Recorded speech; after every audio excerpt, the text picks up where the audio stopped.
All right, good morning, everyone, and welcome to the Vancouver City Council meeting of Tuesday, May the 6th, 2025. Now, this council meeting is being convened in person and by electronic means as authorized under Part 14 of the Procedure Bylaw. City of Vancouver electronic meetings, as such, council members and the public may participate in person or by electronic means. Do we have anyone patching in electronically today? Okay. Video of council members speaking, presentations, and vote results will be projected on the live stream when available. Now, in the case of an emergency where we need to evacuate the building, I'd like to direct your attention to the two exits just beyond the glass doors here. Just go past the pillar, hang a left, go down the stairs, and if that exit is obstructed for any reason whatsoever, we do have 4 exits on the side of the building. Or side of the room here. If you require accessibility assistance, please remain at your location and wait for a security team member to guide you to a safe location.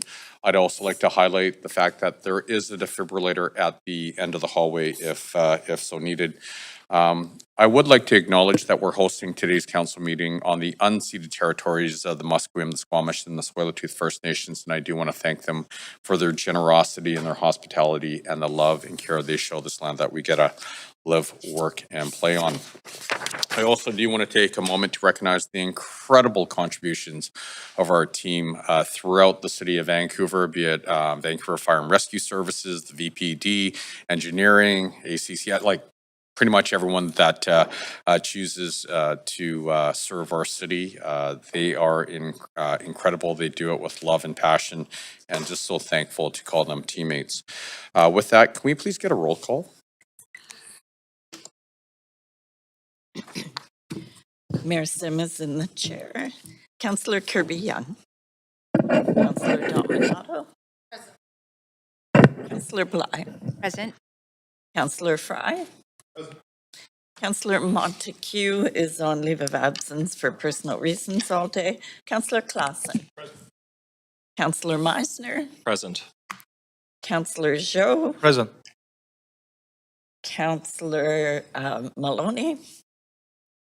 And Councillor Orr.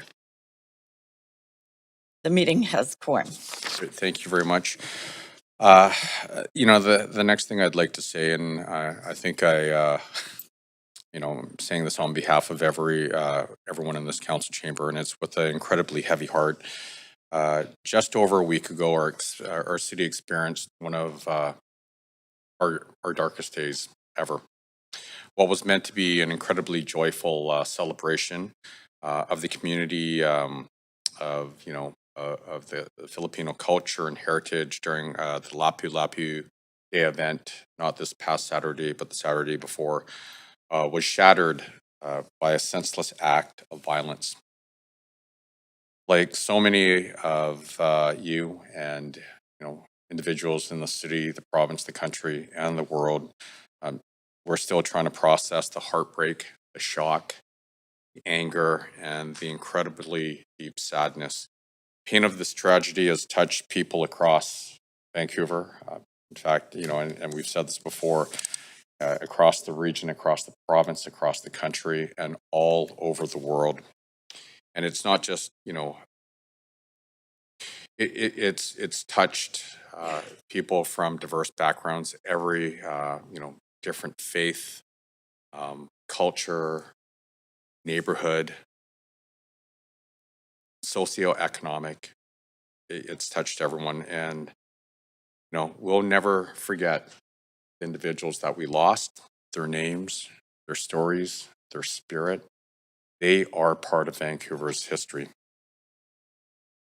To the family members grieving, and to their friends and everyone involved, for those that are recovering from trauma, everyone affected, I can say that our hearts, all of our hearts, are with you during this incredibly horrific time. And it's not just a loss for the Filipino community. It's a loss being experienced and shared throughout all our communities. Now, even in the face of heartbreak, we're seeing something incredibly, it's incredible. It's incredibly powerful. Um, you know, the sense of compassion and unity and communities all coming together in support of the Filipino community and the individuals that have been affected by this incredibly senseless act. And I know we will all be, together, standing shoulder to shoulder with everyone affected, because that's who we are. And I know it's going to be really tough. This journey is not going to be a short one, but we will together, through compassion and love, we will get through this together. And so, with that, if you can all please join me in a minute of silence for to acknowledge and recognize the victims of this senseless act.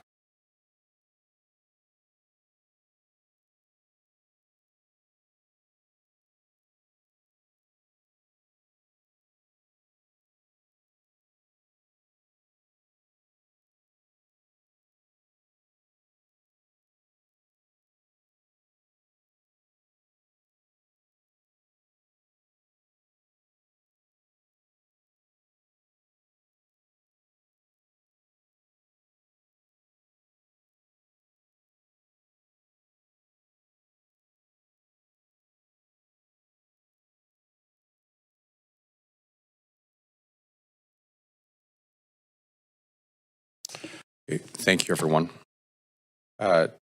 Just as an aside, if you know of anyone that was affected, or even someone who wasn't there but is feeling an incredible sense of loss or pain, just be there for them. Um, it's a pretty heavy time right now, and we will get through this with a lot of love for all of our family, friends, and even strangers. So, okay, with that, plan for the day. Any comments on agenda items can be sent to council using the web form on the city's website. The link to that form will be posted on X at Van City Clerk.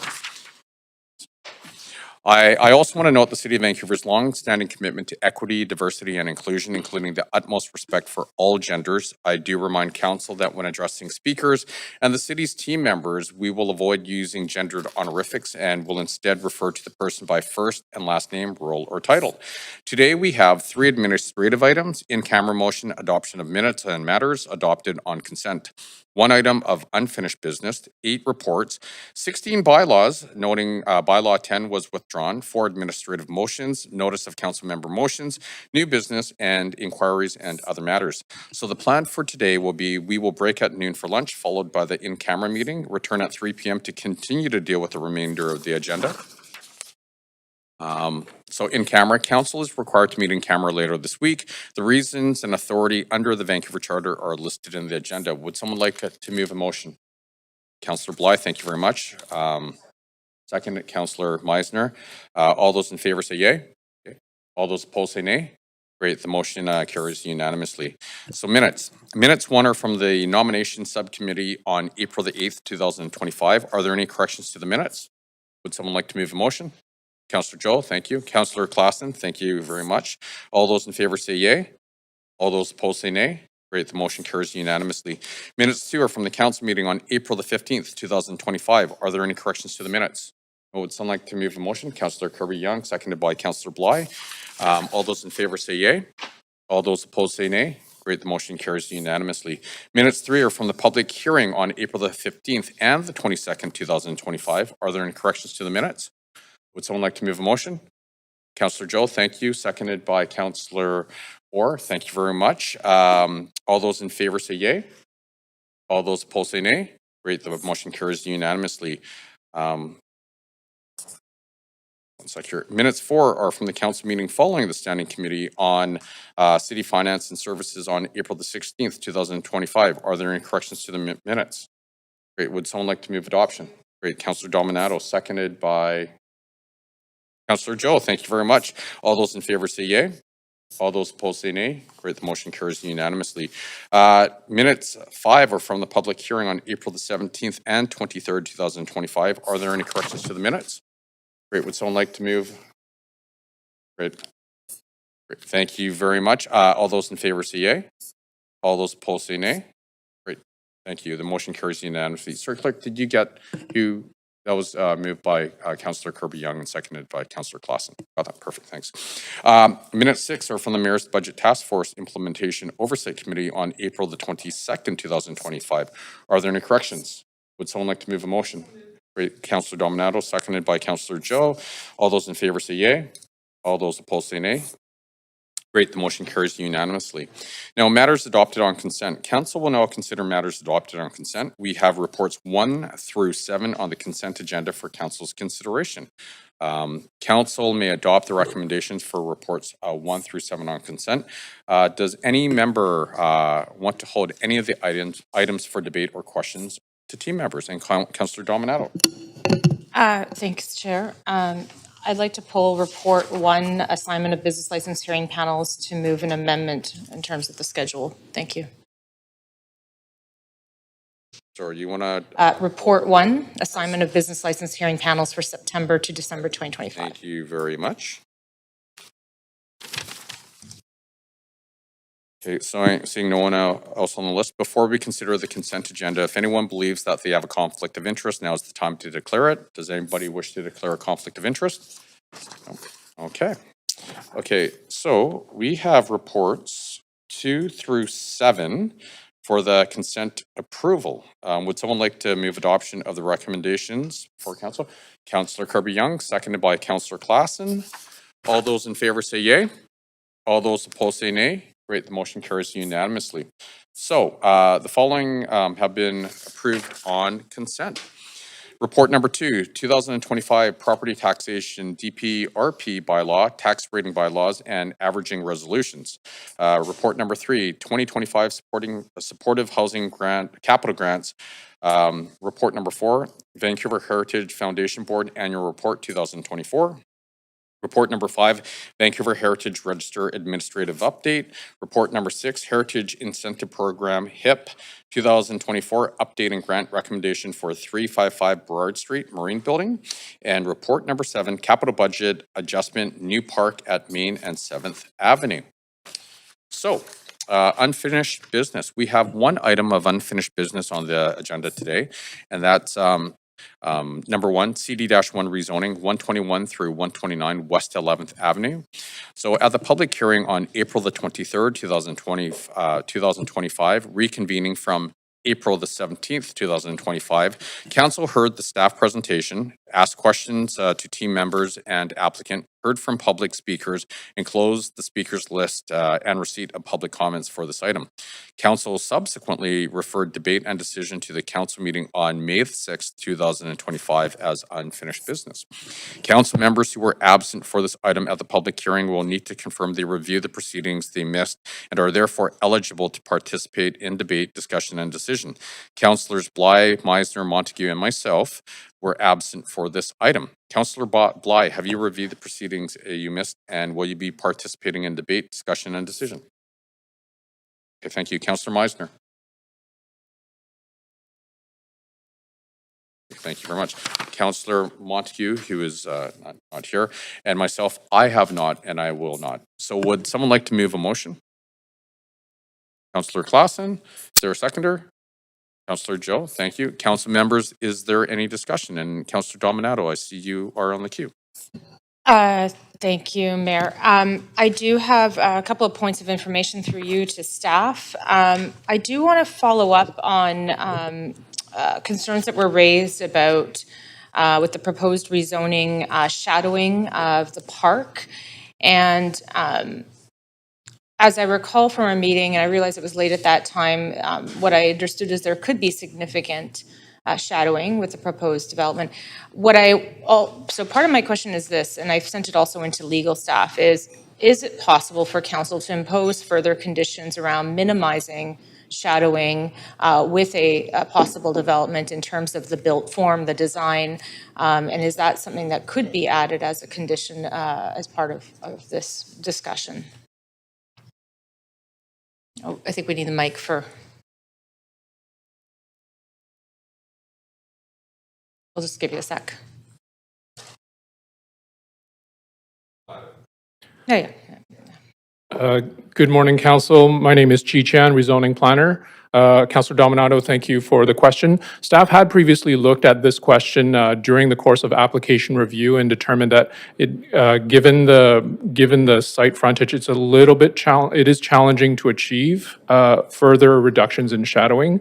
But Council does have the ability to give that direction, and staff would suggest that that would require a referral of this application back to staff for review.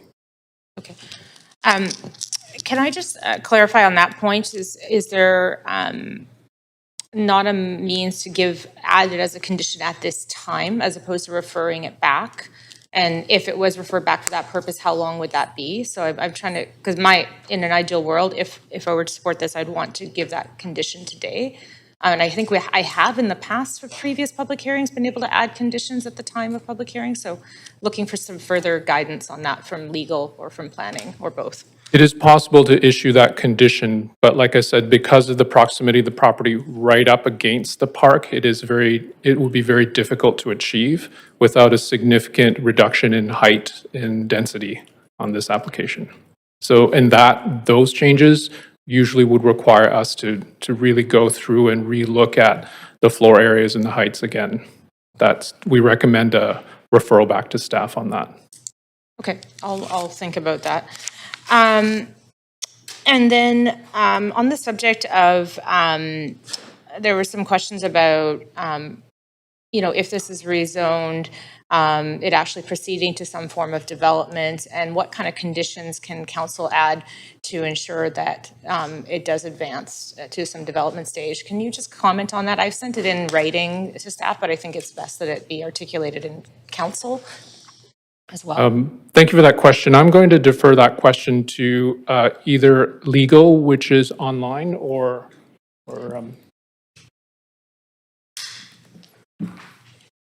Thank you.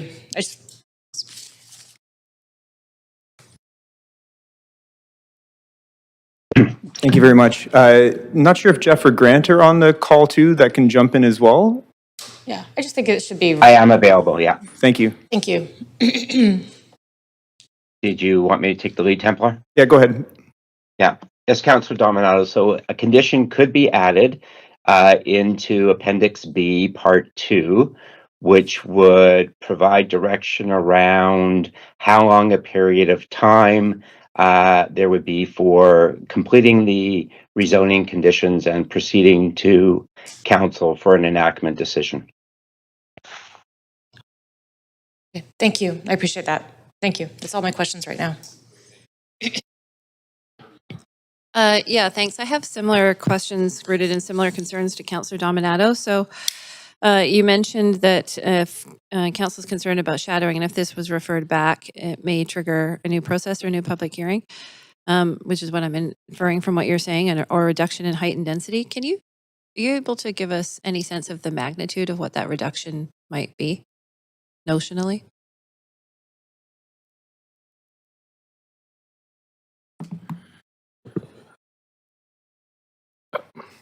Just notionally, I think it's a significant cut in height would be required, or as council has seen in other applications, to the need to shift the tower over, but that would unfairly compromise the tower separation to adjacent sites. So it would be a fairly significant change to the proposal. And if the tower shifts over, would that cause shadowing?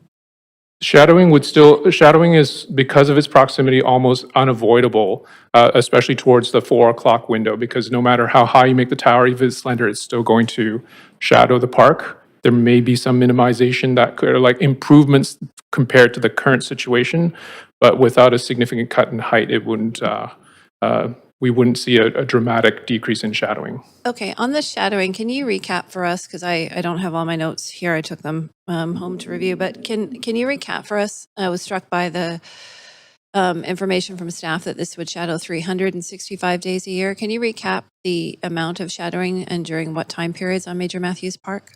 So shadowing is, our policies govern shadowing between the 2 equinoxes, between 10 a.m. and 4 p.m.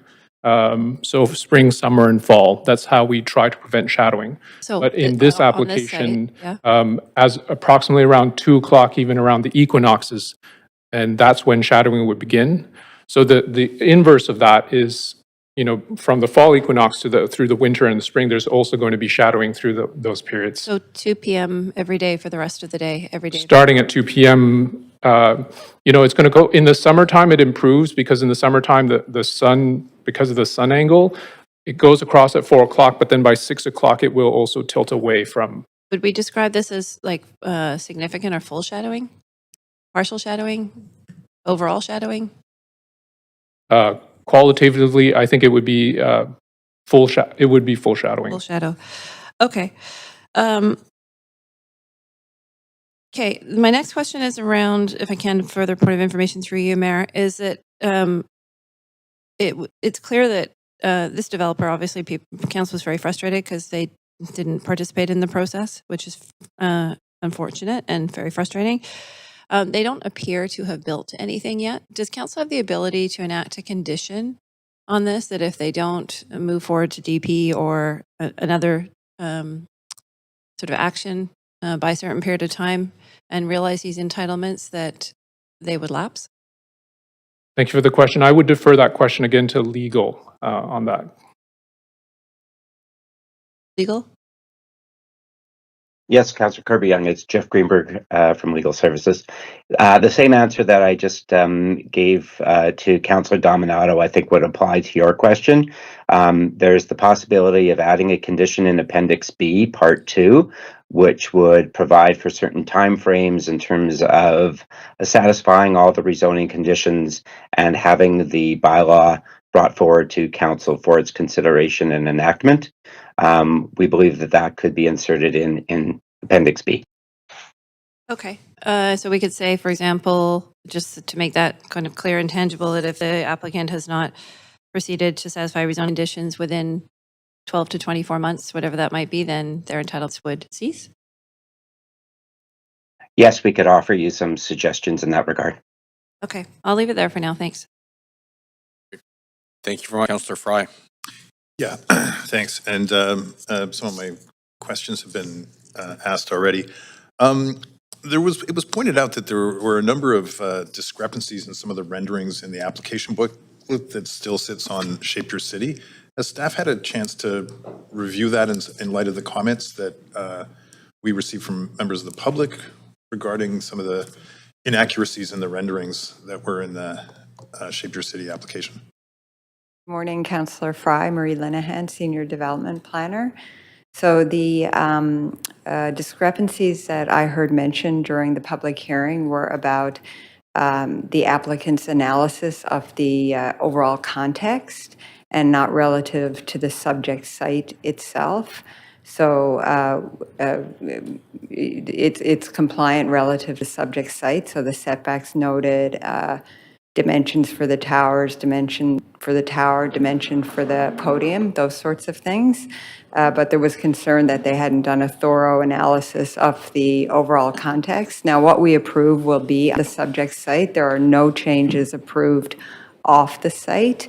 So mostly we have to concern ourselves with, within the property lines of the site. Based on what we heard from neighbors in terms of concern about the context, during the development permit stage, we'll look more closely at the architectural design. We are going to ask the applicant to provide a more thorough review of the context so that their design can be better informed by that historical context. And that's a normal thing we can ask for through the DP stage, and we'd be prepared to do that. It doesn't require a motion from council. So there's no concern, because my concern is fundamentally that the public hearing, and that is the sort of avenue for discourse, is based on that inaccurate contextual illustrations, and does that invalidate our public hearing process? I don't believe the content for the subject site, the proposal itself, is inaccurate. What I heard from the neighbors were in the sort of contextual review. They had comments, my site doesn't look like that, or this isn't on my site. So what we're approving, or what council is approving is the changes to the subject site, so within the property line. So I don't think there's any concern in that regard. You're not approving anything off-site, certainly not approving anything on a neighbor's site. Right, okay. That is interesting, because I was always, so why do we include contextual if they're not obliged to be accurate? It's certainly preferred if they're accurate and they're intended to inform the design, so staff can understand the adjacencies and whatnot for the more developed design. I would say it's probably more important at the DP stage when we look at the sort of detailed landscape design, detailed architectural design, that sort of thing. But the proposal as it stands, the basic form of development is fitting within the parameters of the Broadway plan in terms of height, setbacks, density, those parameters. Okay, I'm still struggling with that a little bit, but okay, I appreciate your answer. Thank you. Thank you very much, Councillor. Okay, seeing no one else in the queue, I'm now going to call the vote. Clerk, can you please, oh, holy moly, that just popped up. Councillor Dominato. Thank you, Mayor. I just have another point of information through you to staff, just again on the subject of the shadowing, just whether I heard it's better to refer it back. Is there some other way to address that without referring it back, but to have that consideration? What I'm trying to balance here is the question, the need for housing, but also concerns raised around the park space, which is also really important to our residents. So I'm just looking for any further information to help my deliberations.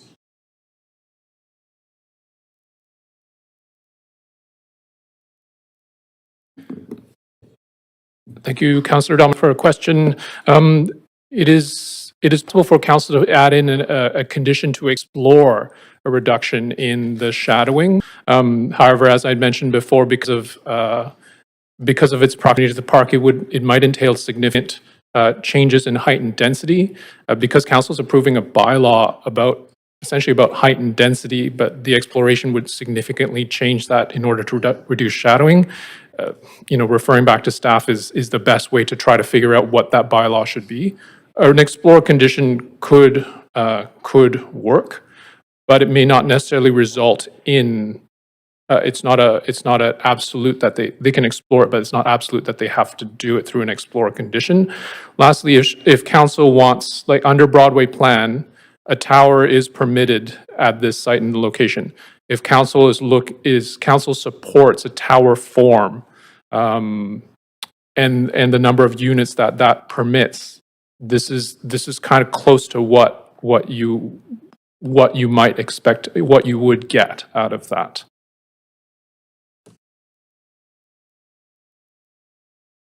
Thank you. Councillor Kirby-Young. Yeah, thanks, Mayor. I'm wondering if we can request a 10-minute recess to confer with legal with respects to the conditions amendments that council has been raising. Sure. Seconded. Councillor Clausen. Great. We will take a 10-minute recess. Please reset timer for 10 minutes.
All right, and does everyone have enough time?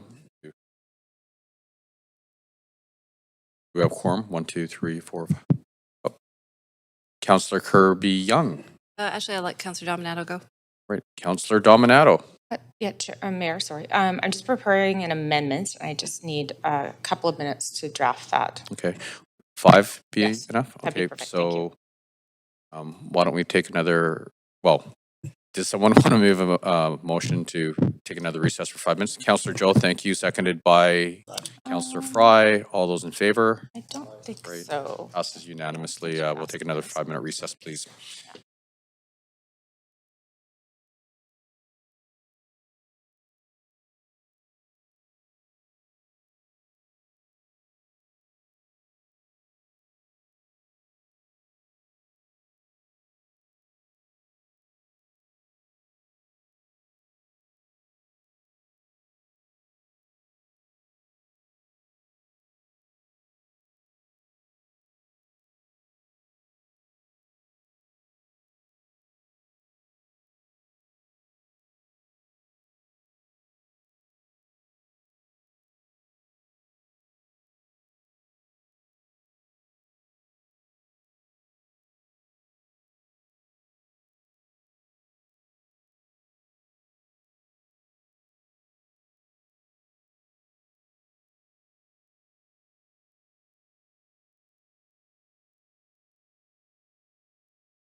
There's an amendment coming.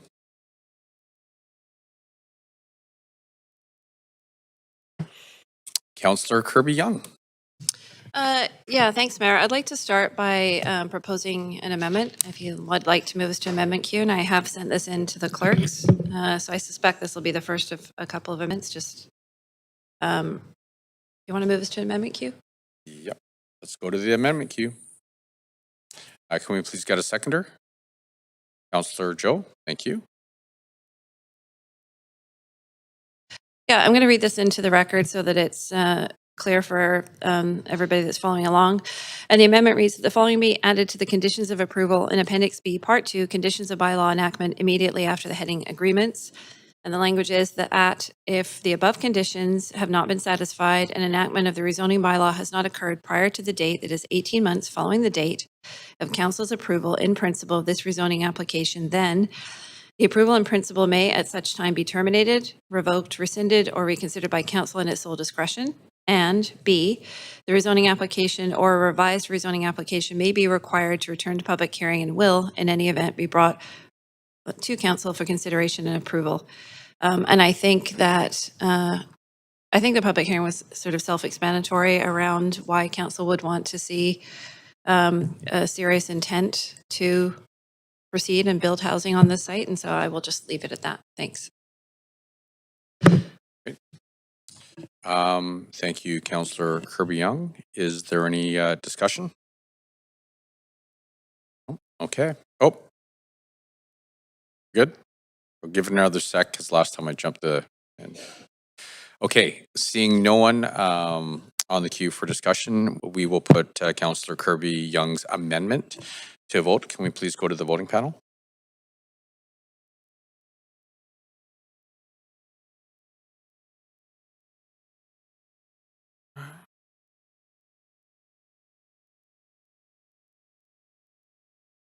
Okay, 1, 2, 3, 4, 5, 6. All right, and the amendment passes with Councillor Fry abstaining. Thank you very much. So we'll go back to Councillor Dominato. You're in the main or the amendment queue. Did you want to speak to? So we'll go to the main queue. Great, thank you very much. Councillor Kirby Young. No, I'll pause for now. Thanks. Great, thanks. Councillor Dominato. Yes, Mayor, I'm looking to move an amendment, and I'm just seeking, staff are just helping me with language to make sure it's appropriate and legal in nature. So just give me. We'll go back to the amendment queue, and Councillor Dominato, you have the floor. Yeah, just give me 1 minute. Oh, okay, I will.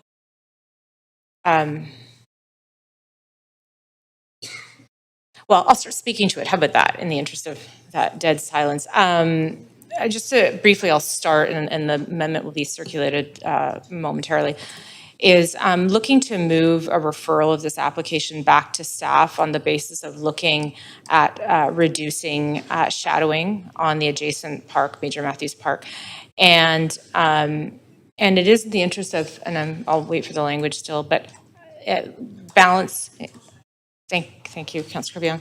And striking that balance around, obviously, I think there is value in additional housing and density here. It's close to SkyTrain, public transit, support the Broadway plan, have since the beginning, and I think that we need to be making space for more homes for people in the city. We hear that loud and clear, but equally so, we also hear there's a deficiency, a deficit in terms of green space, of parks in the city. And what we heard is, and I don't think I've ever heard this in any public hearing that I recall, of this sort of continuous shadowing from 2 o'clock onwards on a park in the city in any of the public hearings that we've ever participated in.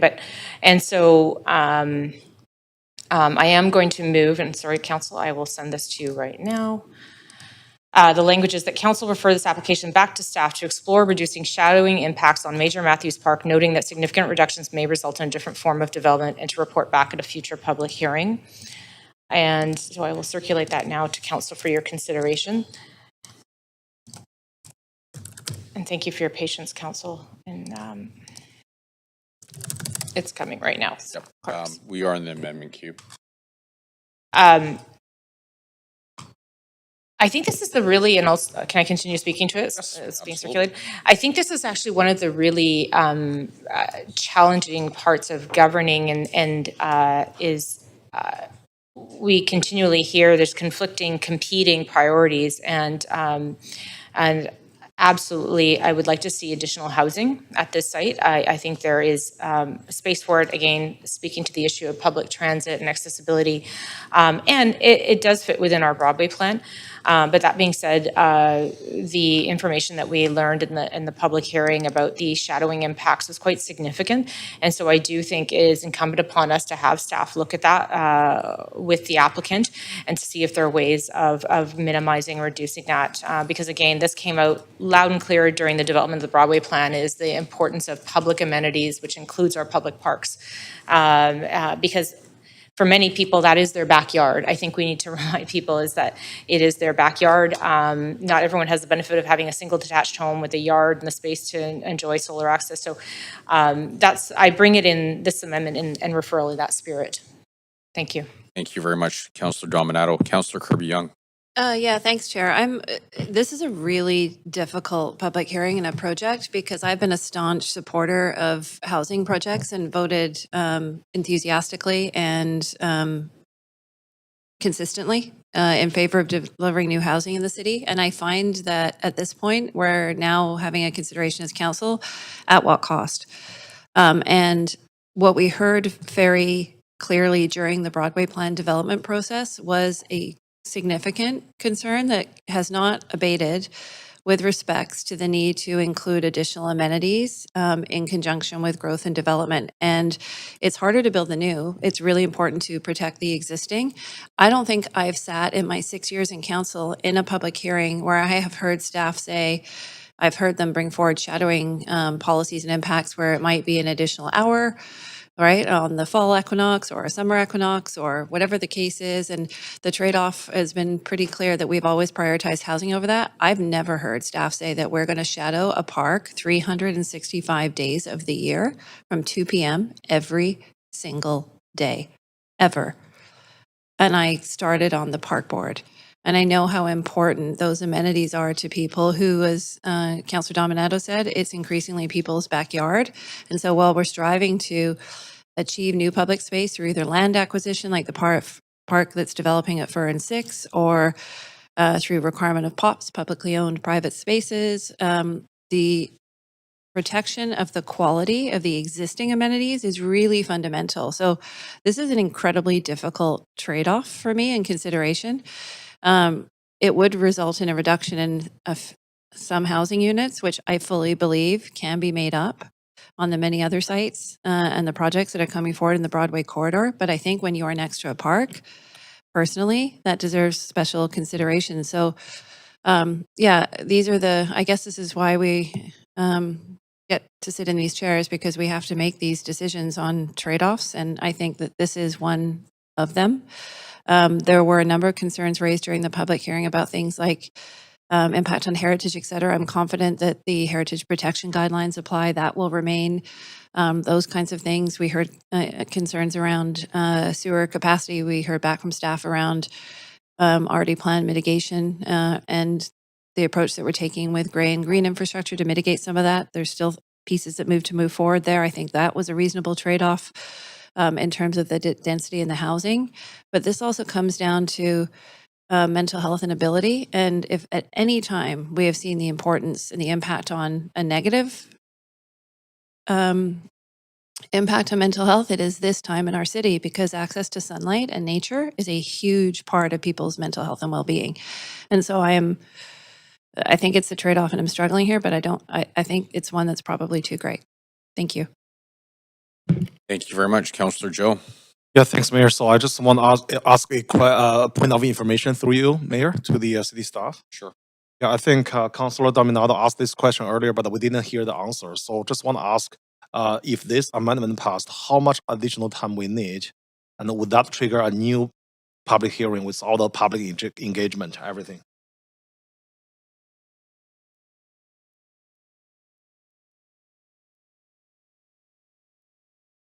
Thank you, Councillor Joe, for the question.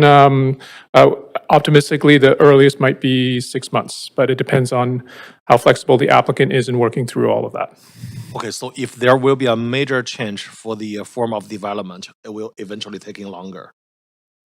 That is possible, yes. Okay, so for the future public hearing, would that trigger the whole new process from the scratch or just a public hearing report? According to the amendment, we would be into a new public hearing. The public hearing. Okay, thanks. Okay, so I think I like to support this amendment. 6 months, I think, for the mental health and well-being of the residents in the neighborhood, I think it's worthwhile to wait. Of course, we want to support more housing, but considering the complexity of this project, also the concerns from the neighborhood, I'm willing to wait for another 6 months to see if there's any improvement from the form of development, and also the maybe I think I really strongly encourage the applicant can do a better job in terms of articulate this project, and also do a better job in terms of public engagement for the residents. So with that, I like to support this amendment. Thanks, Mayor. Thank you very much, Councillor Clausen. Thank you, Chair. Through you, just a quick question for staff. With regard to the Broadway Plan policy, can we have a succinct explanation as to our policy vis-a-vis Broadway Plan on public spaces and shadowing? Yeah, thank you for the question, Chris Ma with the Special Projects Office. So the policy is generally to protect parks and public schoolyards from shadowing between the hours of 10 a.m. and 4 p.m. on the equinoxes. There are exceptions for small parks such as this, noting that it is incredibly difficult to protect solar access on these small pocket parks that aren't they don't benefit from street or lane separation like other parks often do. And thank you. And with regards to the pocket parks, I'm not sure of how many we can count in the Broadway Plan area, but is the number of those parks in a given area something that we factor into in terms of applying the policy? So I'm saying if there was another one the next block over, would we be thinking differently? Yeah, thanks for the question. So the Broadway Plan explicitly lists these smaller parks where exceptions may be considered, and this park, Major Matthews, is one of them. So it's explicit within the policy. So from that standpoint, it sounds like that the applicant move forward with this land sale proposal all based upon our policy. So we're rethinking about that policy with some of this amendment, of course, right? Yes, presumably the applicant looked at those policies prior to their application. Yeah, and thank you very much. And so just reflecting a little bit on what we've heard here, and first of all, I think that this is a really great example of how important debate and discussion in this chamber is. I think that the comments of my colleagues, Councillor Kirby-Young, Councillor Dominato, have certainly informed a little of my thinking about this one. This area, which I know that a lot of people cherish, it was described in a public hearing as a place that people like to visit and walk and come to. It is a very park deficient area. If you think of the boundaries of Broadway and 12th Avenue, both arterials, this Major Matthews Pocket Park has a playground and a sandbox, and it is a clear place where families bring small children, and that's how community gets built. I think that this policy forces us to kind of make some nuanced decisions, and the ability to have a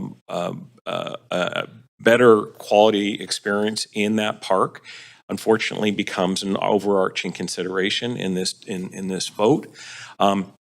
And something for, I think, our staff to go back and look at. It doesn't mean a wholesale rethinking of the policy, of course, but it does demand a little bit more of an acute analysis of where developments are coming in when they are impacting a park deficient area. And if you go up and down there, as beautiful as it is, there are very few gathering spaces between Yukon and Quebec Street. And so I think that with that in mind, I'm prepared to support this amendment and see what the developer comes back with and the applicant, and see if there is a way for us to strike that appropriate balance. So far, we haven't seen or heard a lot from them, but I do think this presents an opportunity and a challenge to them to try and see what we can do to benefit the city, the community, and of course, provide more much-needed housing. Thank you. Thank you very much. Councillor Maloney. I'd like to offer an alternative perspective on the shadowing of the park. The time that we've been advised is 2:00 p.m. in the afternoon. I've spent a lot of time over my years as being a parent looking for shade and wrestling with children to get them into hats and sunscreen. We're having increasingly hot summers, and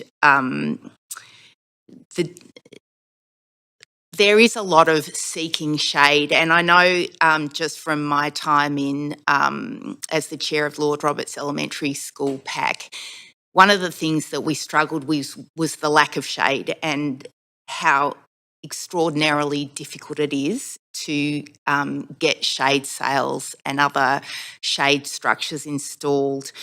The shading would occur at the very hottest time of the day when parents are often struggling to find cool, shady places for children to play. So, and as someone who's lost several friends to skin cancer, I know that that can be an issue. So just offering an alternative perspective that some of us are often seeking shady parks rather than seeking sunny parks for our kids to play in. Thank you very much, Councillor. Councillor Kirby-Young. Yeah, I had a feeling that that would come up, and I was going to suggest that when you walk this park, it actually has a good amount of shade already. I think it's trying to maintain some sun. And yes, we have hotter summers and have to consider that in terms of cooling opportunities, but we also have 3 seasons in the majority of our year where we don't. And so this park provides a fair amount of shade as it is. This would take away any and all sun, I think. I do have one question through you, Mayor, if I can, and that's just seeing some other emails coming from legal around this. If there's an option instead of to change out the language, instead of reporting back at a future public hearing, that this could be amended to refer the application back to staff as Councillor Dominato has articulated, but defer debate and decision pending the report back. That's for legal, and I have a few seconds.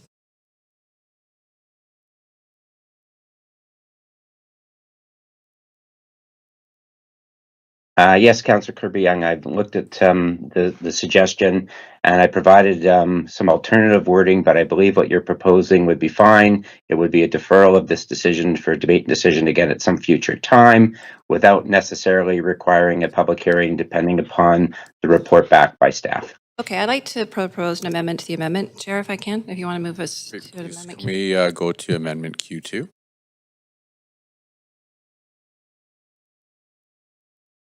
Councillor Kirby-Young, you have the floor. Yeah, I see the clerks looking at me, so I am about to hit send. I'm channeling what you're asking, which is going now, so they can bring it up on screen, but I'll just speak to it while that goes through into everybody's inbox. And it says, it changes out that language exactly on report back at a future public hearing to defer debate and decision pending the report back. Councillor Fry. Yeah, I'm prepared to support the original amendment because I would like to see this come back through another public hearing. I won't support this amendment to the amendment. I feel like this application was not well presented. I know staff articulated that context doesn't necessarily matter in the public hearing, but I'm looking at the local government public hearing website on this province of British Columbia. And it does talk about, public hearings are where local governments make decisions about how land will be used in their communities and how these affect neighbors and individual properties. And I do think in that context, accurate renderings matter. And I don't believe that has happened with this application in particular.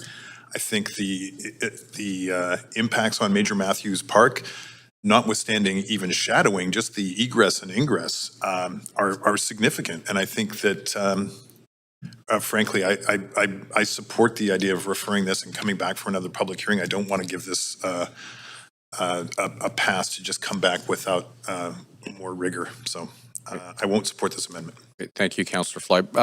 By the way, can we get a seconder? Great. Councillor Clausen seconded the amendment to the amendment. Councillor Orr. Yeah, I just want to echo Councillor Fry's comments there, and I'm glad that this particular public hearing was met with such sort of concern from everyone. I thought that this is the normal thing is good good to hear as I'm very new. So this was quite a unique experience in terms of not hearing from the applicant, and for it to go to another public hearing was something that I would support. So I would support the original amendment as worded. Thank you. Thank you very much. All right. Seeing no one in the queue for the amendment to the amendment, unless Councillor Kirby-Young. Yeah, I'm listening to the debate around the table, which I think is a really positive thing. And I'm, based on what I'm hearing from council, I'm happy to withdraw this amendment. Okay. Seconder. Great. Any discussion? No. All right. We will vote. Do we have? Can it be a show of hands, or does it have to be a vote? Okay. So we are voting on rescinding the amendment to the amendment. All those in favor say aye. Aye. All those opposed say nay. Great. So the amendment to the amendment is rescinded, and we will go back to the amendment queue. Councillor Kirby-Young, you have the floor. Nothing further right now. Okay, great. Councillor Dominato. I don't have any. Oh, I think we're not on this. Okay, I'm going to take you off.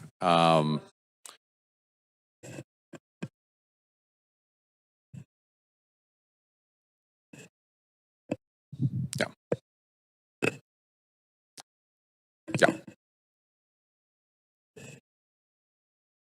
Okay, I'll give everyone a couple more seconds to make sure no one jumps on the queue here. Okay, so just so we're all clear, we are voting on Councillor Dominato's amendment. Okay, and we will go to, let's go to the voting panel on this one, please.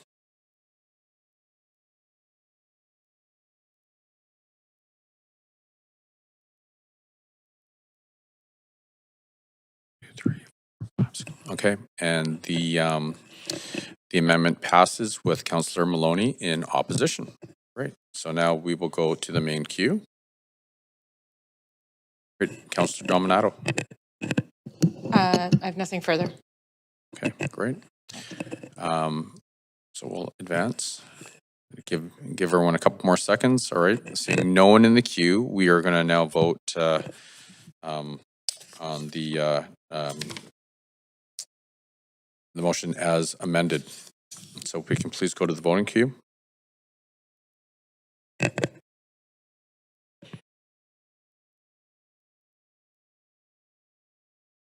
And that passes unanimously. Thank you very much.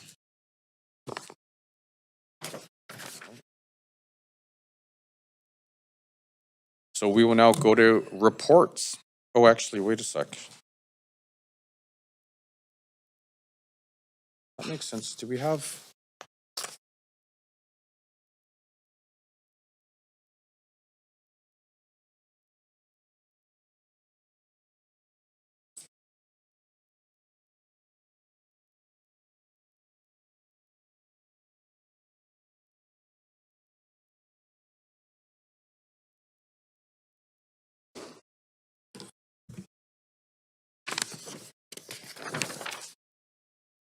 Okay, reports. Pardon?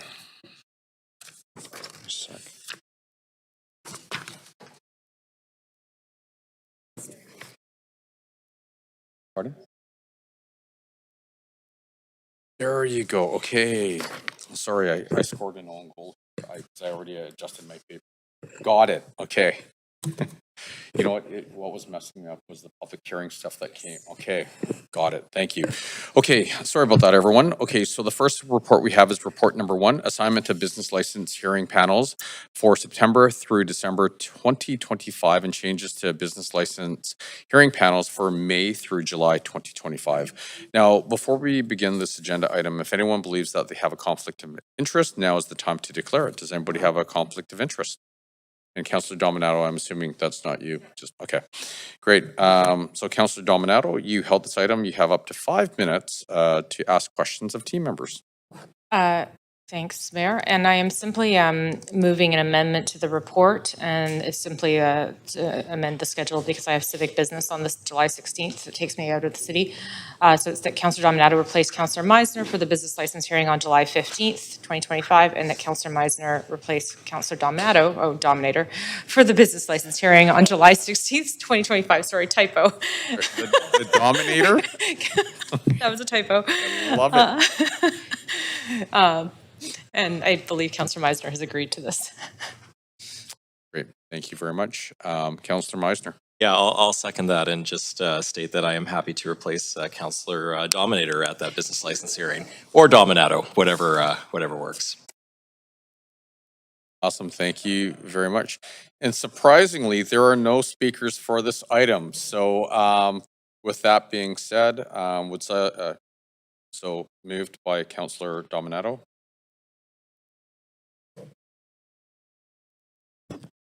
Mayor, I don't think we had the main motion moved. So what I'm going to assume is it's the main motion with that correction. Is that correct? Right. Okay. Okay. So we can do that. Okay. Okay. Thank you. So would someone like to move? Councillor Joe, seconded by Councillor Maloney. Thank you very much. Council, is there any discussion? Great. I'm now going to call a vote. Can we please go to the voting screen?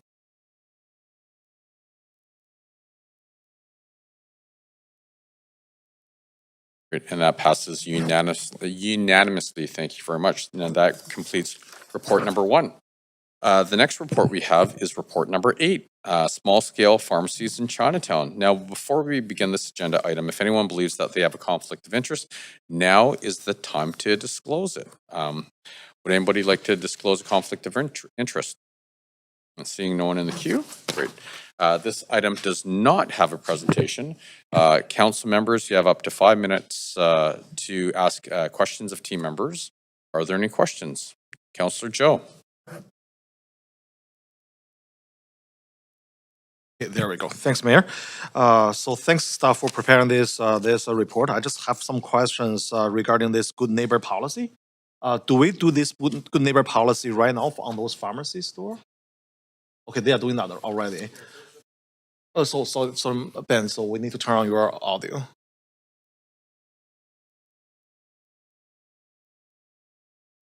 There we go. Thanks.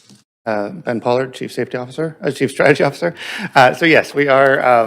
They are currently held to these standards, or it is part of the condition of the permit.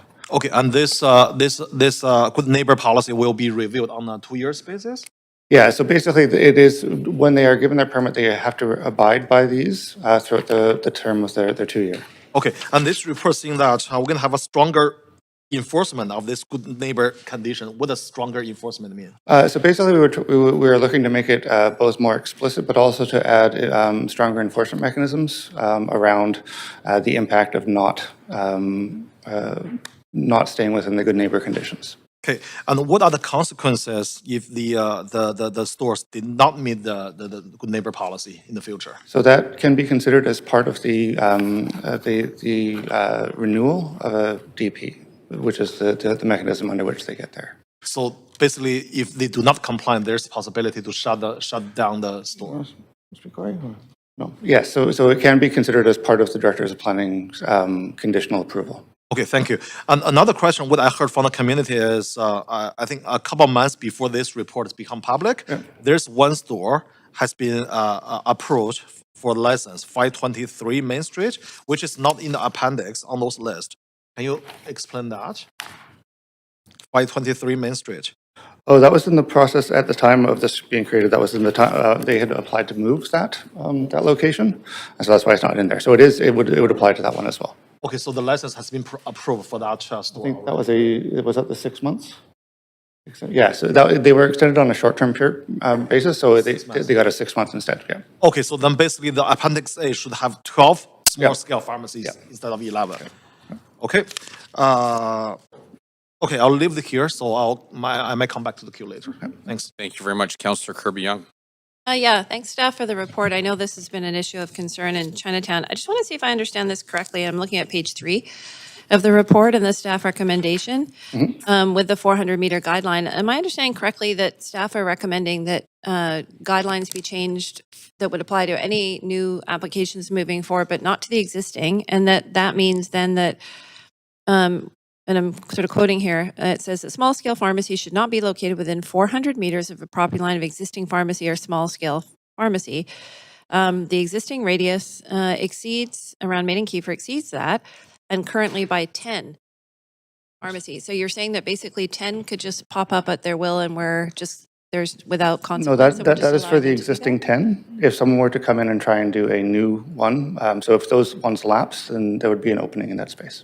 Okay, but it says here, I'm looking for, I just want to further clarify. It says that the concentration currently exceeds the guidelines by 10 small-scale pharmacies, page 3, Yes. paragraph 4. That is a factor of the time in which those other pharmacies came into being. Several are from pre-1997, and all of them are before the 2022 edition of the 400-meter guideline.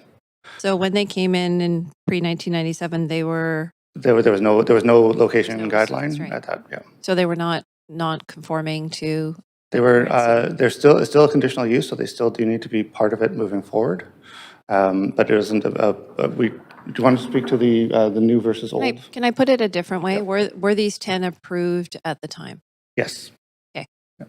All right. So the 10 that were previously approved are allowed to stay, but any new ones will be subject to the 400 meters. Yeah. Great. Thank you. Thank you very much, Councillor Bly.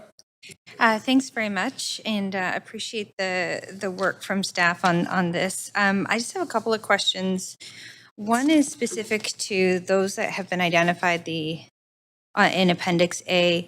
What happens if one of these small-scale pharmacies were to close? So then the new application would come in as an application under the 400 meters. Under the 400 meters, under the operational guidelines. Under the new change. Yeah. Okay, in which case it probably wouldn't get approved. Would not get approved. Okay. So can you just provide a little historical context in terms of why these have been allowed to sort of cluster in one area? What's the demand and the unique nature of perhaps these pharmacies in this neighborhood compared to elsewhere? Yeah, so there's a couple of factors that are driving this. Within Chinatown itself, there's often smaller storefronts. So the general pharmacy, so there are many pharmacies here that are just local pharmacies. There are other pharmacies here that have a stronger role in the methadone and opioid antagonist therapies. So the reason that there's a clustering here is a combination of the small-scale pharmacies, anything under 600 square meters, and so some of them have just been covered as that. Other ones, and so those are sort of local serving population pharmacies.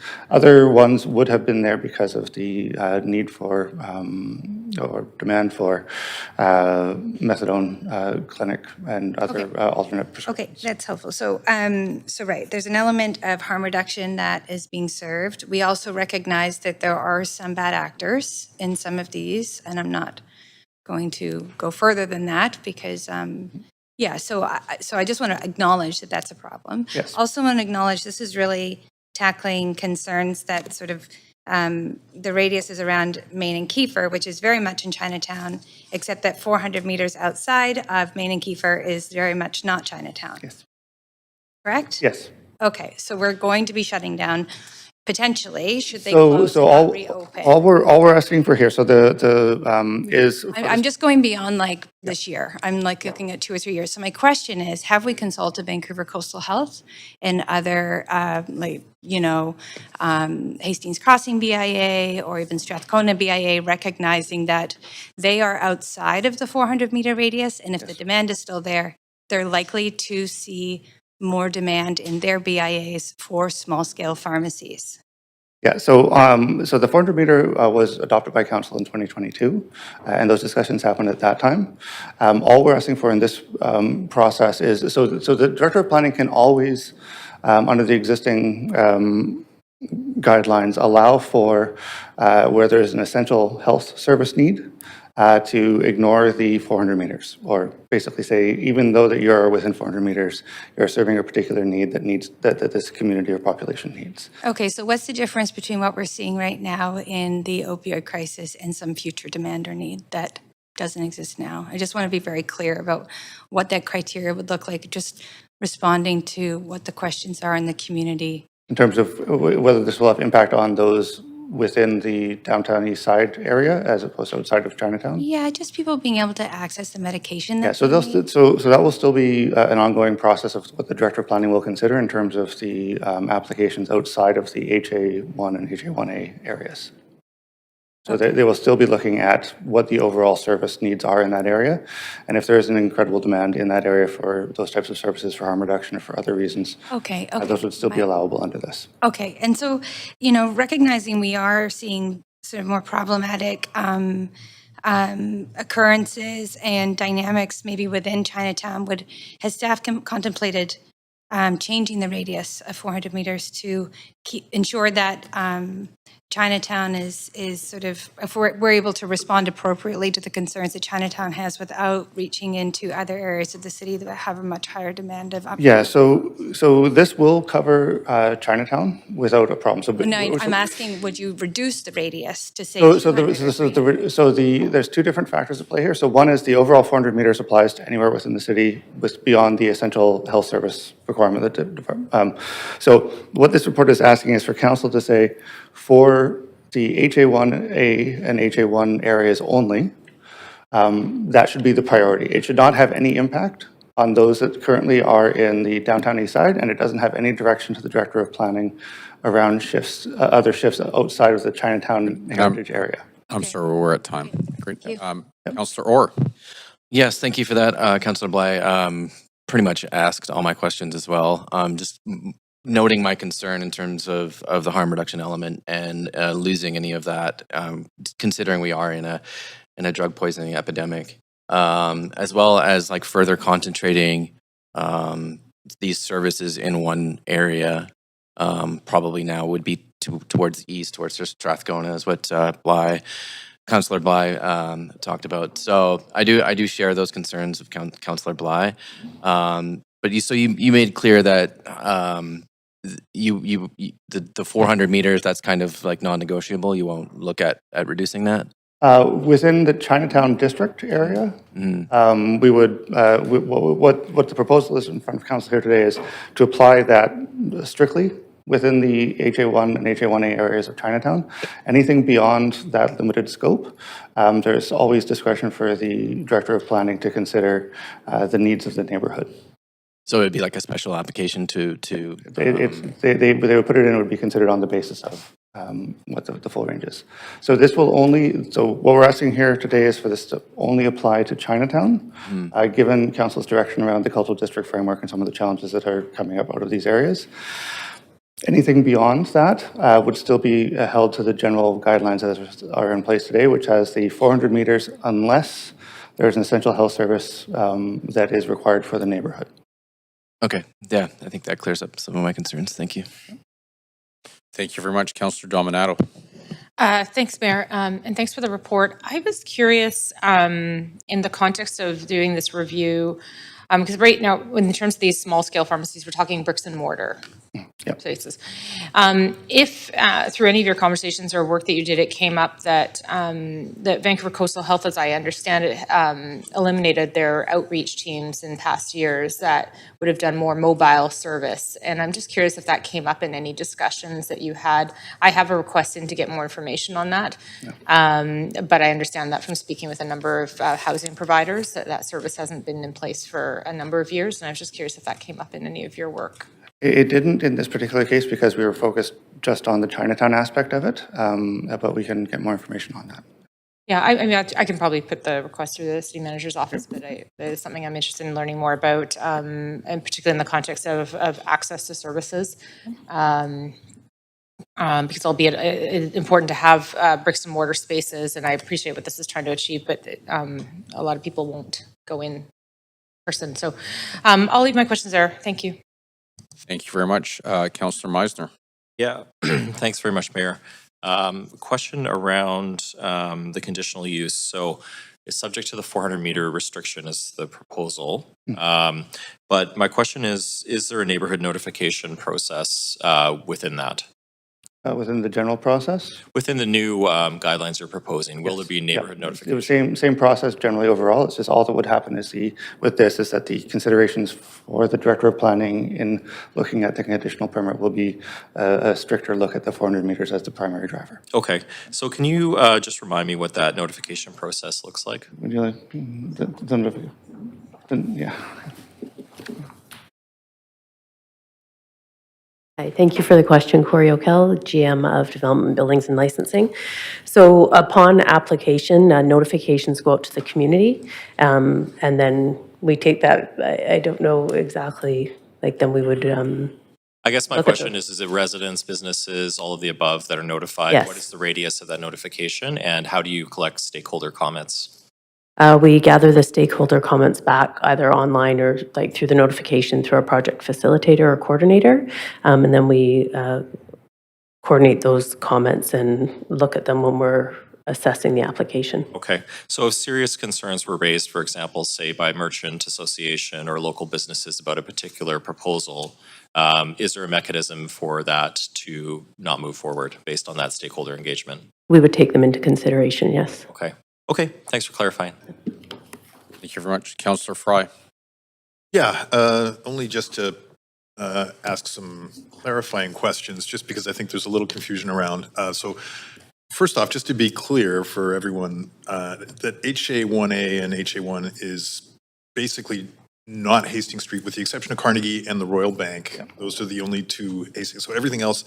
So why didn't you include a map in this report to make apologies for that? And I guess the other question is Appendix A refers to small-scale pharmacies in Chinatown, but really it's not all in Chinatown because some of it's on Hastings Street and it's misidentified. And I want to bring those both up.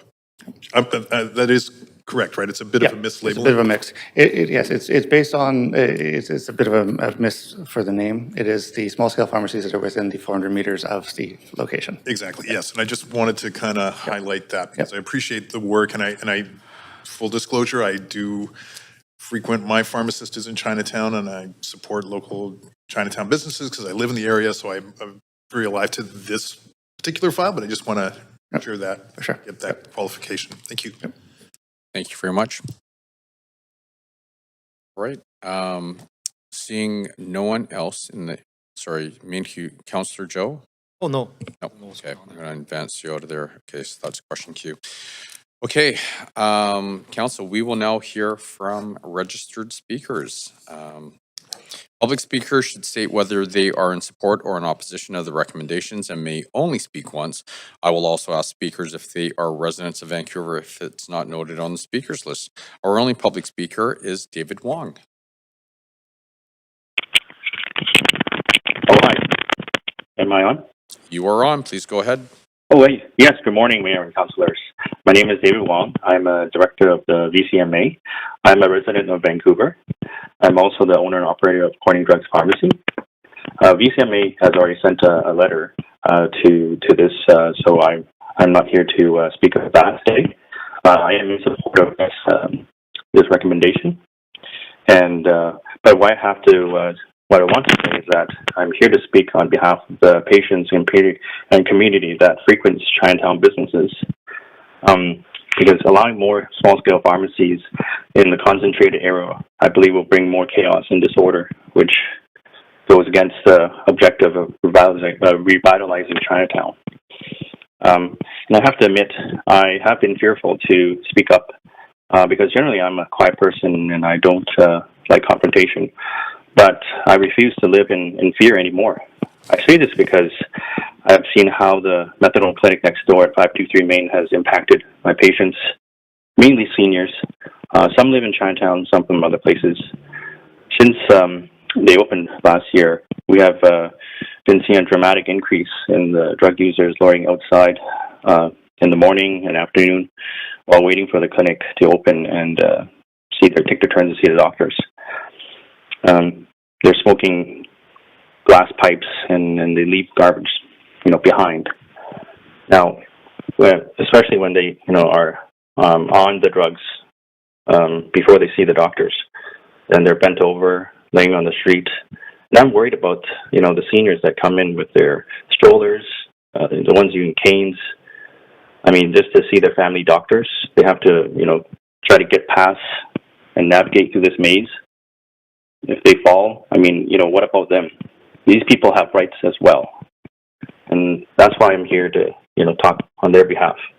I am a healthcare professional, and, I do have compassion and I want to see the drug users, get better. But they need to do this in a respectful way. You don't see my patients blocking door entrances, smoking crack in front of your house. What people choose to do behind closed doors is their own business. My patients, staff, and myself also deserve the right to safety and peace. Sometimes we want to open our doors just to get some fresh air, but we can't because they're smoking right outside. And we're afraid of coming across these situations. But why should we have to live in fear and anxiety? Imagine yourself in my shoes. How would you feel if a small-scale pharmacy opened around the corner of your house, and on your way to work, you come across someone laying down outside the entrance of your home? When you come home from work, you see some cracked pipes and garbage in the same spot. If this happens to you daily, how would it impact your life, your mental health, David, you and your family? David, Yes. I apologize. We're over time, but thank you very much for your comments and calling in today. Thank you. Thank you, Councillor Miller. Thank you. Okay, that is the end of our speakers list.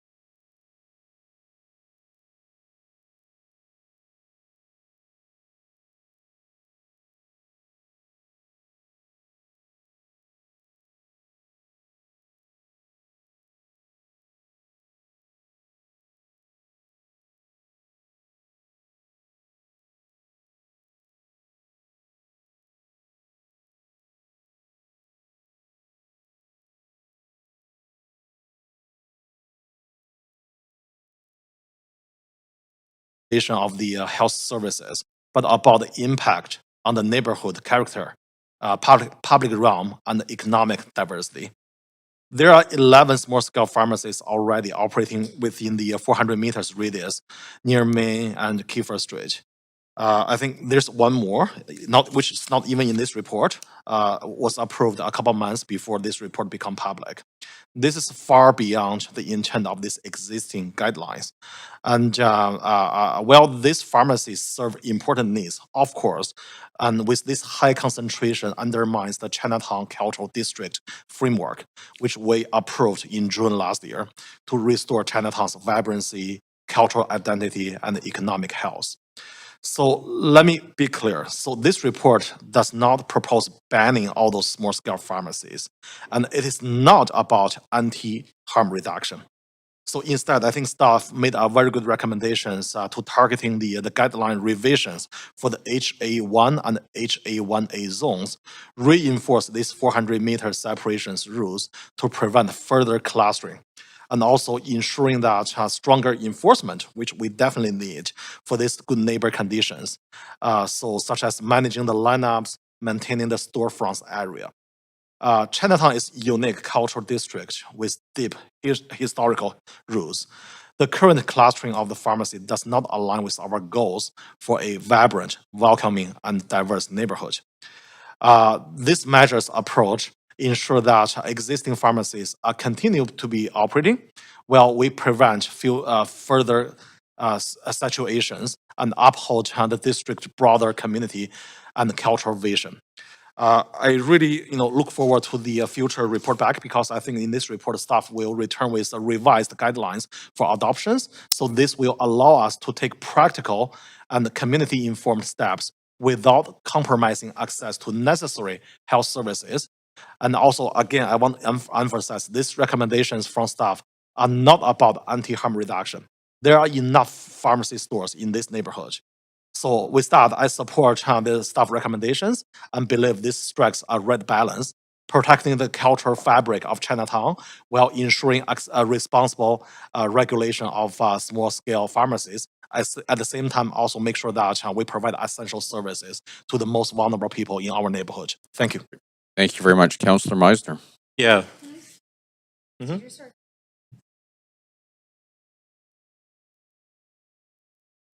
I'll second. Thanks Thank you very much.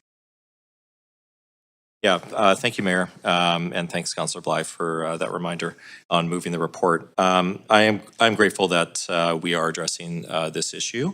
As we heard from the Chinatown Merchant Association speaker, David Wong, the overconcentration of these small-scale pharmacies in the neighborhood while providing an important health service, including dispensing methadone, does unfortunately have a negative impact on our efforts to revitalize Chinatown, as mentioned in Councillor Zhou's comments. So I am going to be looking into having the Good Neighbor Agreement enforced outside of small-scale pharmacies in Chinatown if there are issues, as we heard from the speaker just a few minutes ago. But again, they do provide an important health service, but there is an overconcentration of them in this particular neighborhood and adjacent streets.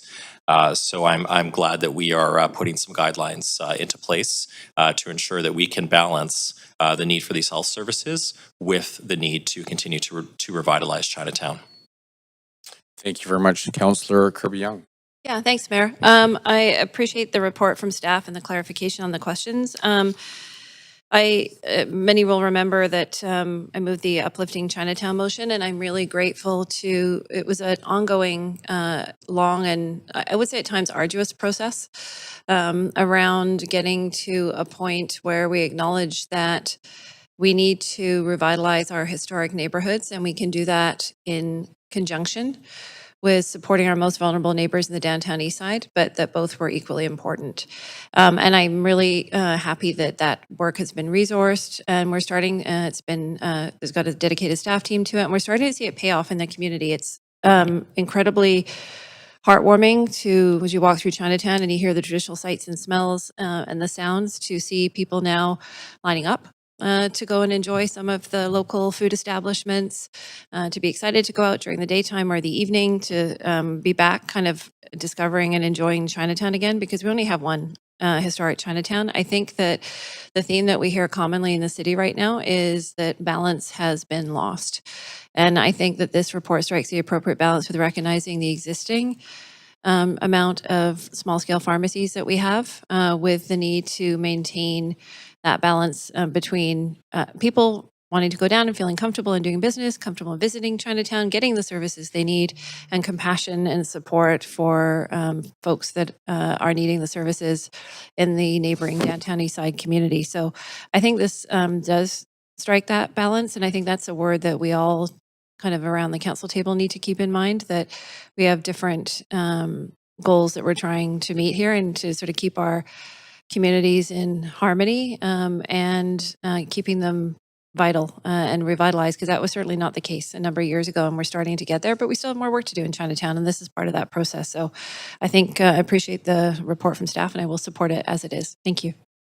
Thank you very much, Councillor Fry. Yeah, thanks to Ben and staff and Bell for preparing this. Yeah, just to reflect on some of this, I think the piece that wasn't captured in some of the comments and the report is that there are a lot more pharmacies that are interested in opening up, and this is a trend that we're seeing, and I think that in the absence of a proactive approach to limit that, we could see a further transformation of Chinatown in a not productive way to the sort of revitalization of Chinatown that we talk about. So I appreciate that this is a thoughtful, proactive approach to limit that, and that it could have been phrased a little differently in the report, but that we've kind of talked through the distinction around historic Chinatown versus the larger area. And of course, there is a profound need for increased health services, pharmaceutical services, for folks with substance use disorder in the larger neighborhood, and that this policy does not diminish from that. And I think that's the important takeaway here, that this is really about a thoughtful approach to preserve the balance and integrity of Chinatown and what it means as a historic and tourist destination. So thank you for the work on that. And oh, the mayor's disappeared. Oh, look at that. Thanks. Thank you very much, Councillor Orr. Thank you for that, Councillor Fry. I took this seriously as well, and I listened to the commenters and the speaker. It is a very concerning visual, indeed, when you walk down the streets. I live in Gastown, and I see the same thing all the time.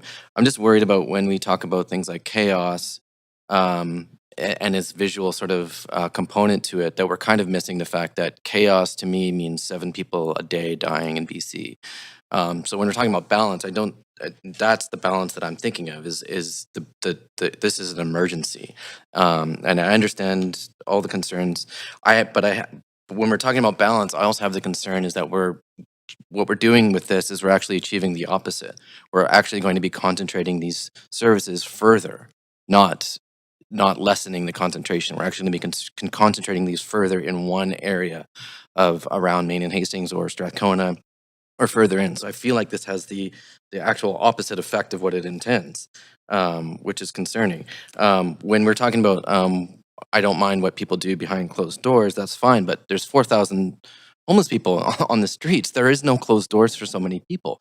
And you know, that's the unfortunate reality. This might have to do with like larger forces at work in terms of other levels of government that need to step up. I understand that. But there's also a lack of inhalation rooms when we're talking about people smoking crack on the streets. I'm not sure how many inhalation rooms for smoking crack there are in that area. Speaking of people doing drugs indoors. So I think with that, I still have some concerns with this report, especially like some of the mistakes in terms of like the language in the appendix and things like that. But I also want to emphasize that I do deeply understand that things need to change in terms of revitalizing Chinatown. So I'm just worried that the balance is not quite achieved. Thank you. Thank you very much, Councillor Bly. Yeah, thanks. You know, I think we've had a thoughtful discussion and appreciate Ben and staff's work on this, and you know, agree that there's sort of an overarching sort of social discussion around the challenges being faced in Chinatown related to homelessness, mental health, addiction, safe consumption. Right now, unfortunately, for inhalation does mean on the street, and until we fix that, this problem isn't actually going to go away. Really appreciate the speaker taking the time to share his experience with council, because I can sense the frustration that this speaker felt. And we know that we've discussed and debated and wrestled with different policies to, bring about renewal and change to the entire area of Chinatown, the downtown east side, and adjacent areas, and that work is ongoing. Just have to remember that to sort of say, well, they're choosing to do what they want on the sidewalks, they're not choosing. They are in a mental health crisis, and they are uncared for sort of in a systemic way. They being folks who are struggling with addiction and on the streets. And I understand that people are really frustrated by that in the area. We have to recognize that the failures for those folks are sort of layered. And while this is going to deal with not perhaps increasing the number of small-scale pharmacies in a very small area, it's got nothing to do, really, at the end of the day, with the frustration that folks feel around the challenges related to mental health and addictions playing out on the streets in Chinatown and the downtown east side. So I just think it's really important we separate these two issues, and we deal with what the goals are, which I think this report does. I hope that we will be proactive and send a letter to Vancouver Coastal Health just to update them that that should this pass, that this has been an action taken, and just make sure that everybody understands the nuance. I think there's a low level of trust in the community right now, downtown east side, that council's making decisions in the best interest of the community. And so the questions that are being raised are really just that due diligence. But I feel confident that I can support this report. And, the Director of Planning having the ability to work with Coastal Health should applications come in areas where they're needed most, which is not everywhere, which is what this policy is set to correct. I believe that work will happen. So appreciate again the work of staff, and just to recognize that we can do all things and not pit communities against one another. And that's my goal in supporting this and providing comments to this report today. Thank you. Thank you very much. Seeing no one else in the queue, I'm now going to call a vote. If we can please go to the voting panel.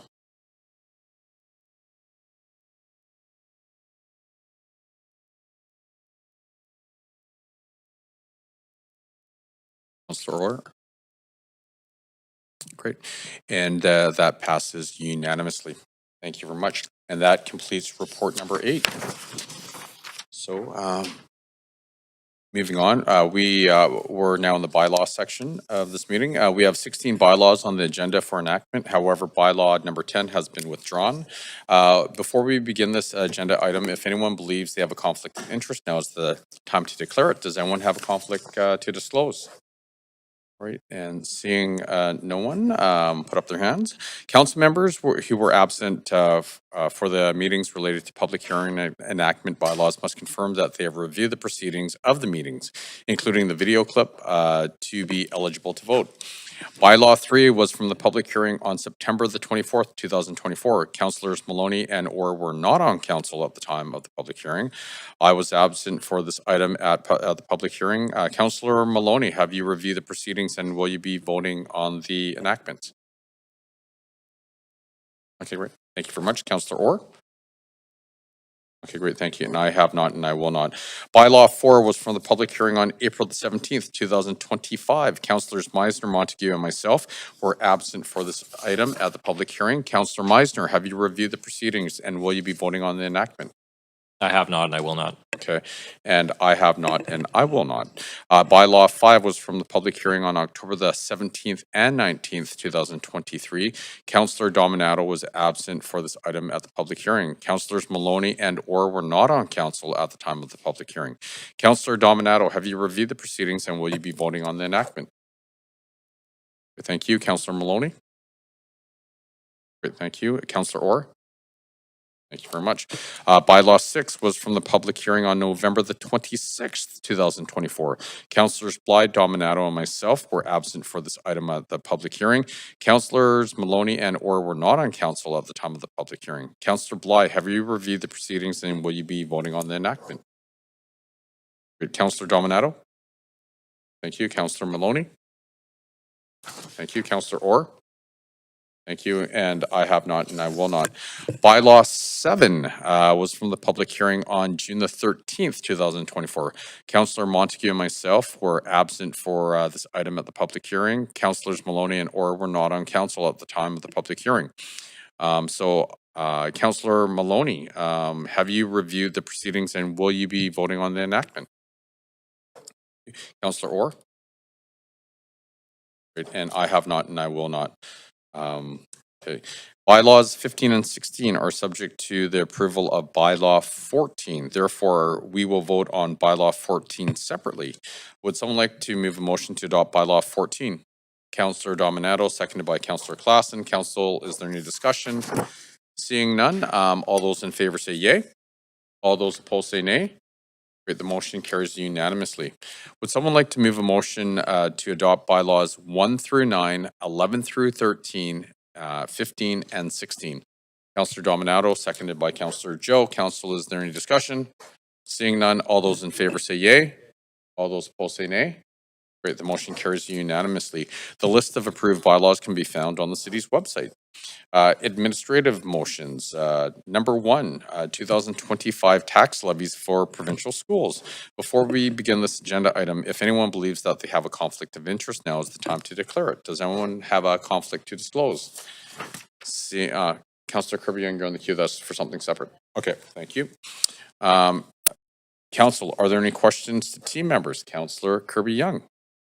Oh, no. Okay. Like me when time comes. Would someone like to move the motion? Councillor Klassen, second by Councillor Joe. Council, is there any discussion? No. Okay, all those in favor say yay. All those opposed say nay. Great, the motion carries unanimously. Okay.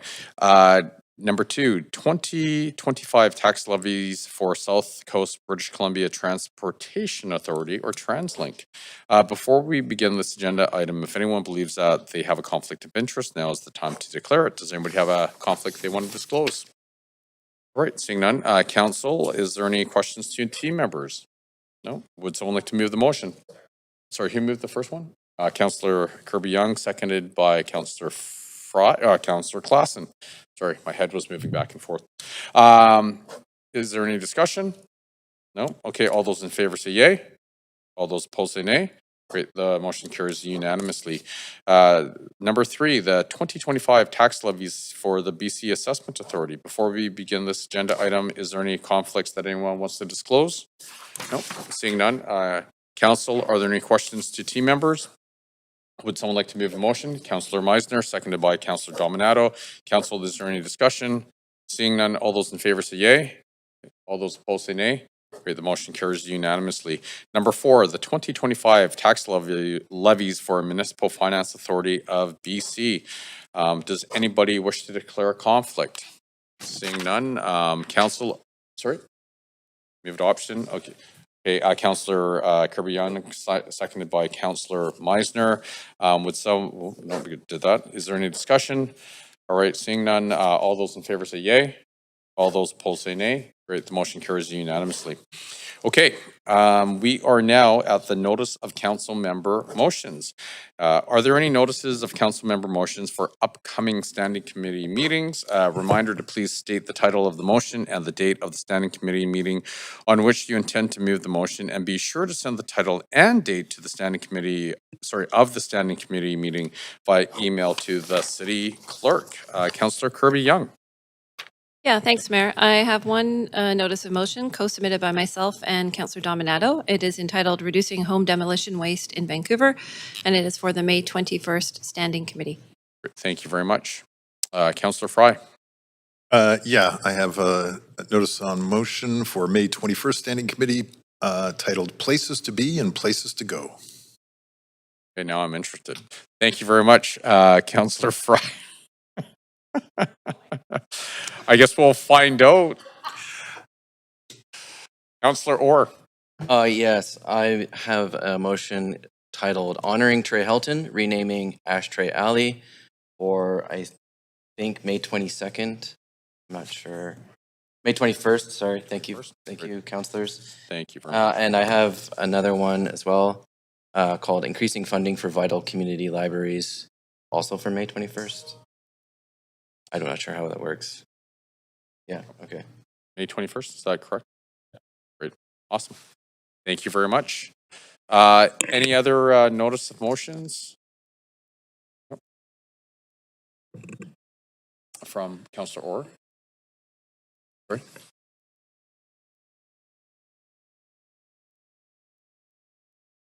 Okay. So here we're missing, sorry, Councillor Fry, like we're missing Councillor Orr's and Councillor. Yeah. So Councillor Kirby Young and Councillor Orr, you need. Yeah, it's been emailed. Councillor Orr, have you emailed the two notice of motions to the clerk?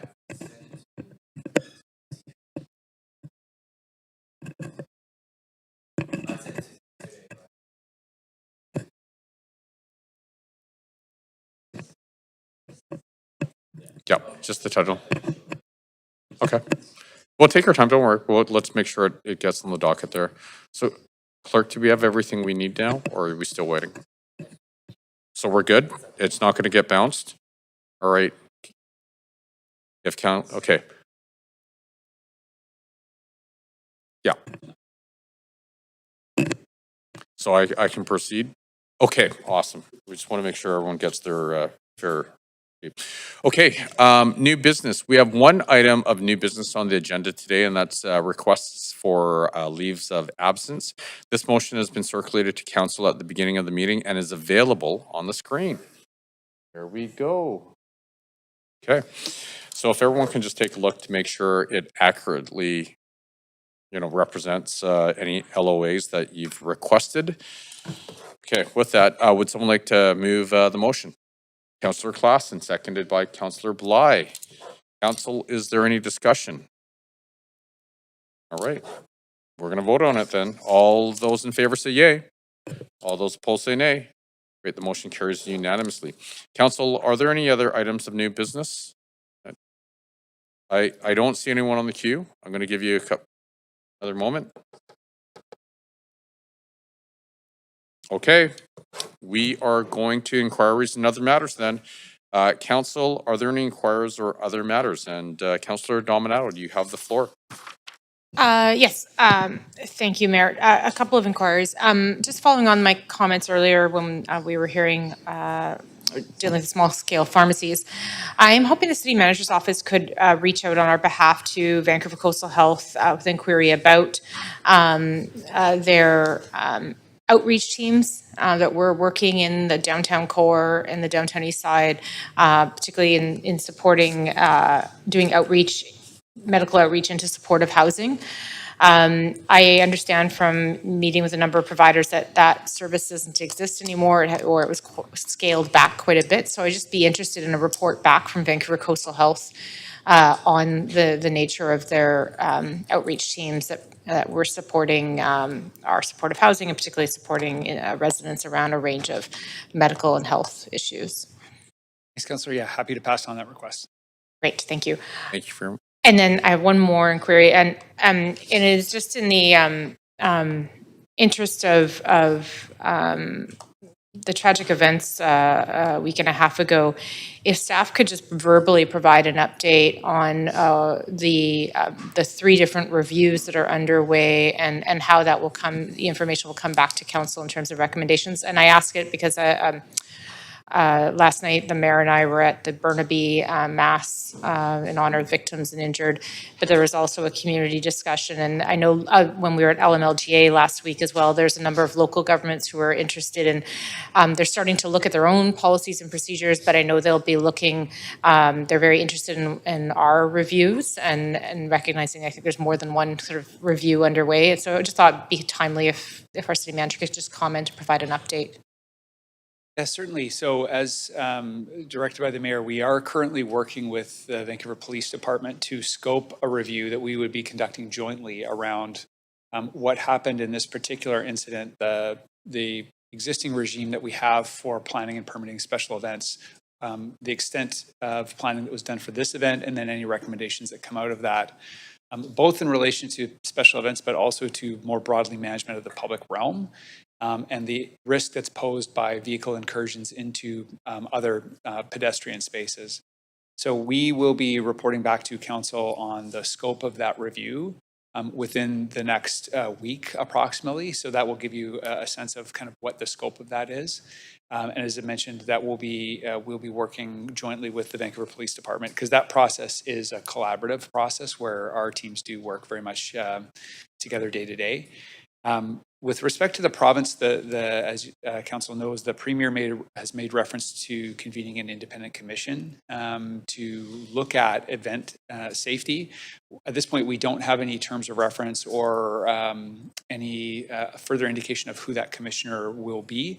So we're proceeding irrespective of that. Obviously, if that commission does get stood up, we would do what we needed to cooperate, but we're moving ahead with our review as expeditiously as possible, and we'll keep council apprised of progress of that. And sorry, just one other question, council, sorry to cut you off. The results of that will come back to council in a public report. Great, thank you very much, Councillor Fry.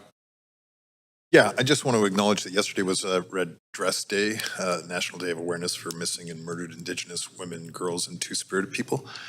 And it was also marked by a call for a public inquest to properly investigate the deaths of Tatiana Harrison, Chelsea Poorman, and Noella Soup.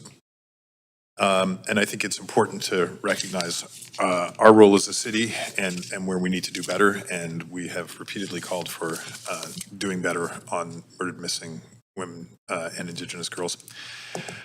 And just want to acknowledge that somber occasion.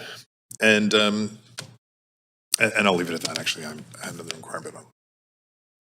Thanks. Thank you very much, Councillor Fry. Councillor Kirby-Young. Yeah, thanks, Mayor. I have a few inquiries. My first one, through you, the city manager, is if council can, if you can advise if staff are looking at sort of our FEST policy and our support with policing costs for events, and if we can get sort of some information back on the status of allocation of funds for this year, and if there's any flexibility, if we have events after they are reviewed by the events themselves, and the VPD does additional reviews that may require additional support, what the status of funding is for this year, and if it's been allocated or just what that looks like, perhaps an update on that. Thanks, Councillor. So certainly happy to provide an update on kind of the current allocations based on events, applications that have been submitted and approved to date. At this point, any future impact on changes to how we host special events and permit those, we don't know yet. So that would come as part of the review. If there are financial implications of that for event producers, then that would be part of the consideration for council in looking at those recommendations. So that would be a further piece down the road. But in terms of where we are at today, I'm happy to provide an update on that. Okay, and then just to follow up on that, if I can, is given that we're entering festival season now, if staff are finding that we are hitting some additional needs based on kind of assessment and reviews, given what's happened, can we expect that we'll get some timely kind of perspective or information back on that? Certainly. So we expect that there will be costs. I know that as an interim step, pending a more comprehensive review, VPD and the Film and Special Events team are reviewing all upcoming events and assessing whether there are any changes to plans. In some of those cases, those costs would be borne by the city. So we do expect that there will be costs either to VPD, which would flow back through the city, or to the city directly. There may also be costs for event organizers. At this point, we don't know that. So happy to include that in what we provide back. Okay, great. Thanks. I appreciate that. Also, yeah, and just on that note, wanted to note that we did have some successful events that have come off. I attended the Buddhist Festival, observed the BMO Marathon, so it's good to see people gathering in our city. It's important. My third inquiry is around the traffic management changes at Canada Place. And I know that through engineering's delegated authority, changes have been made in an effort recognizing this is a convention destination. It's the key cruise ship time. We're heading into summer season. There's tour bus traffic that goes down there and tours that are leaving. But what I'm hearing in terms of the early implementation is that it has been gridlock and chaos. I've been sent a lot of photos there. So I'm interested to hear if there's monitoring that is going on there and what the ability is to adapt if we find that the changes are not That's right. ameliorating some of the safety issues. I don't think I can be at 5 minutes. Yeah. I think my timer was not started because I'm only on inquiries. Please just go ahead. We'll figure out the time. Thanks. So through you, Chair, the city manager on that. So certainly, our engineering team is monitoring very closely those changes. Happy to provide an update on where we're at. There was some additional implementation work that needed to be done to fully accommodate that change in traffic flow, but appreciate and understand that there have been challenges for sure. So we can definitely provide council an update on where we're at with that and any kind of decision points coming out of it. Okay, I would really appreciate getting that back in a timely way because literally you have thousands of cruise ship passengers coming in there trying to get cabs to the airport, et cetera. And I think the frustration is pretty real right now. So thank you. Thank you very much, Councillor Orr. Oh, yes, my question was similar to Councillor Fry's, but in that I believe we used to have a red dress ceremony at City Hall, or maybe in 2021, and I had constituents like reach out and ask why it was canceled, or there was some misinformation online yesterday that it was actually happening at City Hall, and I think some people actually came down to attend and were disappointed about that. Can I get some clarification on that? So thanks, Councillor. Yeah, we can follow up with the background around the history and the city's involvement with that event. Thank you. Thank you very much, Councillor Meisner. Yeah, thanks very much, Mayor. I've observed that work has been progressing well on the Cambie Street Bridge. Noticing that some of the lanes that were closed previously heading into downtown have now reopened. But I have still noted some lane closures heading southbound outside of downtown. So just wondering if the city manager has any information to share as to when the bridge will be fully reopened. Thanks, Councillor. I'll confirm with the engineer. My understanding is this month that work will be completed and all of the lanes will be restored, but we'll follow up to confirm that. Okay, that's great to hear because it's definitely causing a lot of difficulties for people getting to and from work downtown. My other question was, Council has been receiving continued correspondence from advocates from the Vancouver, in support of the Vancouver Animal Shelter, essentially asking for the city's communication team to share pictures, photos, information on social media about adoptable animals on our social media channels, or setting up another social media channel. So the last information I had on this was that the communications team was looking or had landed on an arrangement with Animal Services to share some of this content on social media. So just looking for an update on that. It seems like a pretty simple thing to do, so I'd really like to see this happen. So Paul, if you have any information to share. There is. It is work underway. My understanding is there is a meeting coming up. So we are still working towards that, but again, we'll get you the specifics. Okay, thanks very much. And just to share that there is media inquiry about this, it'll likely be on Global News Hour tonight. Thank you. Thank you very much. Councillor Maloney. I would like to request an update on a motion that was brought to council by Councillor Christine Boyle in early November 2023 about, it was entitled Creating Safer Streets for People of All Ages with Intersection Safety Cameras, and staff were due to report back by Q3 of 2024, and I haven't heard anything about that, and I'd appreciate an update from staff, please. Thanks, Councillor. We'll follow up on that status of that work. Thanks. Thank you very much. Seeing no one else in the queue, we're going to move on. Can we have a motion to adjourn? Councillor Clausen, seconded by Councillor Dominato. All those in favor say yay. All those opposed say nay. Great. This meeting is adjourned. Thank you very much, everyone.